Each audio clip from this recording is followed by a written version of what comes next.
Cinema పేరు చెప్పి బూతులమ్మడం ఎప్పుడాపుతారా? కేవలం వ్యూస్ కోసం, థియేటర్లో కుర్రాళ్లతో ఈలలు వేయించుకోవడం కోసం ఏకంగా పచ్చిబూతుని ఒక పాటలా మార్చేశారా?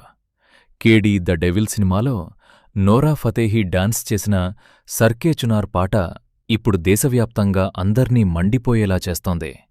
ఈ పాటలో సంజయ్ దత్ లాంటి సీనియర్ హీరో ఉన్నాడు.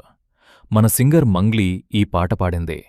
కాని ఈ పాట లిరిక్స్ వింటే ఎవరికైనా అసహ్యంతో పాటు కోపం రావడం ఖాయం. డబుల్ మీనింగ్ డైలాగుల పేరుతో ఎంత నీచంగా రాశారో తెలుసా? అసలు అందులో ఉన్న హిందీ లిరిక్స్ తెలుగు అర్థం ఏంటో చెప్తా వినండి. ముందుగా దాన్ని పైకి ఎత్తు, లోపల పెట్టు. కింద ఒక్క చుక్క కూడా పడకూడదు. మొత్తం ఖాళీ చేసి బయటికి తీసేయ్. నా మీద పడకుండా చూసుకో. నాకు భయం వేస్తోంది. దాన్ని చప్పరిస్తావో, నాకతతావో నీ ఇష్టం. కాని గుట్టుచప్పుడు కాకుండా చూసుకో. ఇవే ఆ పాటలో ఉన్న పచ్చిబూతు లిరిక్స్. దీన్ని ఒక మందు బాటిల్ గురించి రాశామని మేకర్స్ సిగ్గులేకుండా కవర్ చేసుకుంటున్నారు.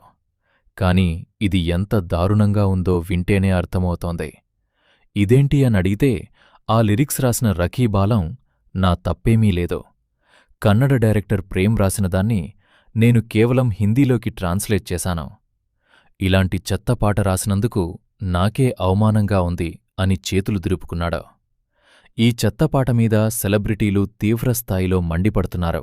పాటల స్థాయి ఇంతలా దేజారిపోయిందా అని సింగర్ అర్మాన్ మాలిక్ ఆవేదన వ్యక్తం చేశారు.